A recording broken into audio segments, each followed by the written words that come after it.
Hi all. So in this video, we'll see how to perform data blending when we have got multiple data sources. So first of all, we'll go to the data source, and I have a data source of a coffee company. This is a company which has got its cafes around the country, and this company also sells its coffees across the superstores in India. So this is the data set. Coffee sales across the cafes of this company around the country. So from the state of Rajasthan, the sales are around 1500. From Maharashtra, these, Delhi, these. So in this way, you can see that this data of coffee sales, it contains the sales across the cafes. And right now, I'll tell you that how to create a joint. Then I'll tell you that how to create a data blending so that you understand the difference between the two. So if you guys remember in our joins video, when we had discussed inner join, outer join, left join, right join, we had seen that I have got this data source. Now I'll add another data source, which is nothing but the sales of these coffees across different supermarkets. So I've got this data. Okay, just a second. Okay, over here I've added it.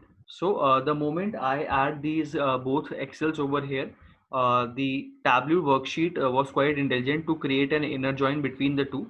And if I click over here, I'll see that these have been joined based on the region, because the region in both the sheets were common. Now, if I want to establish a left outer join, I can do that. If I wish to create a right outer join, I can do that. If I would like to create a full outer join, I can do that as well. So right now, if I'll go to a particular sheet, you'll notice that when I am joining two data sources using joins, then both of them combine and form a single data source over here. You can see that there is a multiple connections over here. This is a single data source where I have merged the two data sources. Now, since we are discussing data blending over here, so I'll remove this and I'll bring these two data sources in a way that I can perform data blending. So let me remove them. For this, I'll just go over here. I'll right click on the source. I'll say close. So these data sources have been removed. Now, first of all, I'll import my coffee sales across cafes. This is the coffee sales across cafe. Now I'll go to the sheet over here. I'll go to data over here. I'll go to I'll say add new data source, and I'll add the second data source which tells the coffee sales across the supermarkets. When I click OK over here, now you will see that this is different sheet altogether, and this looks over here you will see I've got these two data sources. One is of the coffee sales across supermarkets, another is coffee sales across cafes. So both of these data sources, although they have been imported in the same Tableau worksheet, but they haven't been merged together. So when I go over here, you can see that these data sources are still independent. They are separate from each other. So now I'll create and establish a relationship between the two. I'll go over here in the data.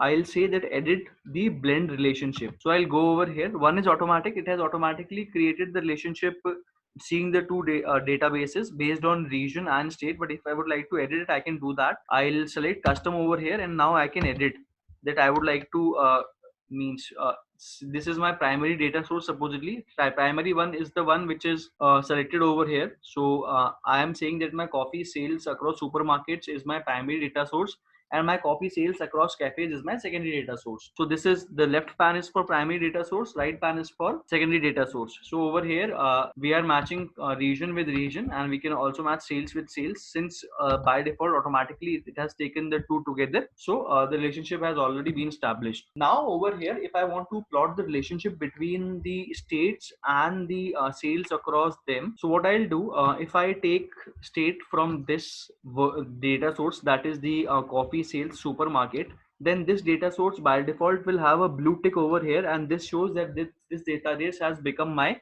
primary data source, since I have fetched the field first of all from this data source. Hence this data source becomes my primary data source. Now I would like to plot the sales over here with the states in the coffee sales supermarket. I'll rename this field so that I can differentiate the sales between the two data sources. So this is sales across the supermarkets.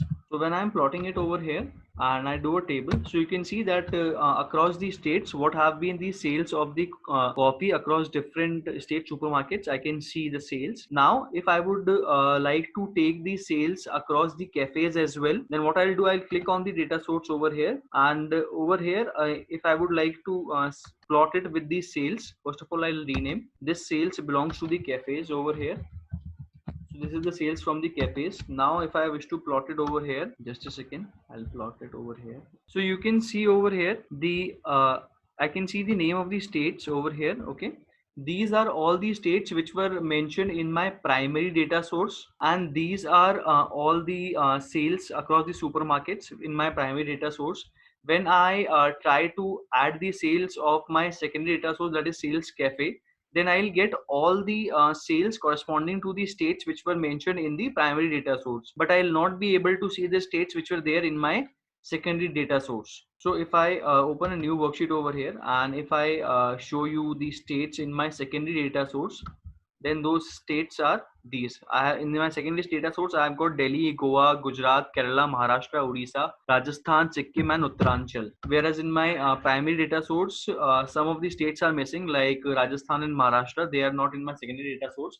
But since right now I have first fetched the data from my primary data source, so I see these state names only, and I see the corresponding sales. And when I fetched my secondary data source sales over here, I get the sales corresponding to these states only. I don't get to see the sales of the states which are there in my secondary data source. So in this way, when you are applying data blending, basically in data blending, a left outer join happens, and in left join, in this left join, the table which is the primary source table is considered my left table, and the secondary data source is considered my right table. So again, I would repeat, in case of data blending, which is a special case of joins, in data blending we only have left join, first point. Secondly, in data blending, my primary data source acts as my left table, and my secondary data source acts as my right table. So over here, when I see the sales, then over here I can see the sales for the supermarkets, which is my primary data source, and for the secondary data source I get only the sales corresponding to the states which were mentioned in the both, and for the states which are not there in my secondary data source, I get this blank values over here. Now this was the case when I took my supermarket as the primary data source. Now let me open another sheet. Now you'll notice one thing over here. When I was creating joins, in case of joins, when I merged the two data sources, they merged into a single data source, and that data source remained throughout every worksheet. In case of data blending, when you are importing the two data sources, they remain independent of each other, and the relationship which you, the primary and secondary stuff which you established, they, that is specific to a worksheet only. So in this worksheet, since we started building using the fields of this data source, so this data source became my primary and this became secondary. Now in this worksheet, again, if you see, there is no primary secondary. Now if I take a field from this, that is coffee sales cafe, then this data sets will automatically, this data set will automatically become my primary data source over here, and I plot sales over here, so you'll see the values. Now if I bring the sales of the supermarket over here and I place them over here, then this sales of the supermarkets over here, I'll be getting only the values corresponding to the states which are mentioned in the coffee sales cafe data source, which is my primary data source. I'm not getting any value corresponding to the states which are not mentioned in over here. So in case of sales supermarkets, my fields are empty, because these three states, Maharashtra, Rajasthan, and Sikkim, they don't have their presence in my primary data source, which is cafe coffee sales as of now. So I would repeat it again. In case over here, I have taken coffee sales cafe as my primary data source, so I'll get all the values corresponding to sales value corresponding to the states I have in this data source. Now in my secondary data source, that is cafe sales supermarket, I don't have the values mentioned for the states Maharashtra, Rajasthan, and Sikkim. That's why these supermarket sales are coming empty for me. So in this way, using data blending, when we perform data blending in Tableau, this basically performs a left join for us for the data sources, and the data source, which is a primary data source that acts as a left table, and the second data source acts as a right. Now we'll see that how difference it makes in the visualization. So let over here, when I was taking the sales supermarket as my primary data source, let me plot a map over here. Okay, let me plot a map over here. So I'm selecting a map. Okay, and over here if I see the states and I label them, okay, so you will see that in this case when I'm having my primary data source as a supermarket, coffee sales in the supermarket, then I'll get only those states on the map which have been mentioned in my primary data source. I'll not get to see the states which have been mentioned in my secondary source data source, but which are not in my primary data source. So in this way I'll not be able to see Sikkim over here because Sikkim is mentioned in my secondary data source. Similarly, I am also not seeing Rajasthan and Maharashtra because they are mentioned in my secondary data source. Now, this is the one where I have taken my cafes sales as the primary data source. Now, if I would like to create a map over here, then I'll see that I am able to see the states of over here. I am able to see the state of Sikkim as well. And I'm okay. This is showing unknown over here. Let me go over here. Let me edit the locations. And there is okay Maharashtra. In the coming videos, I'll tell you that how to edit the location. So right now I've added the location. So in case I'm taking my coffee sales across cafe as my primary data source, so I'll be able to see all the states and the corresponding sales to them when I'm taking my coffee sales cafe as the primary data source. So all these states are mentioned in this data source, so I can see this data source on the map as well. You can for converting into the fill maps, you can select different options. So coloring, I think you guys already know. We had discussed it in our previous videos. You can just place the colors over here so it makes looks more attractive. So that was pretty much from my side in case of data blending. Let's see you guys in the next video.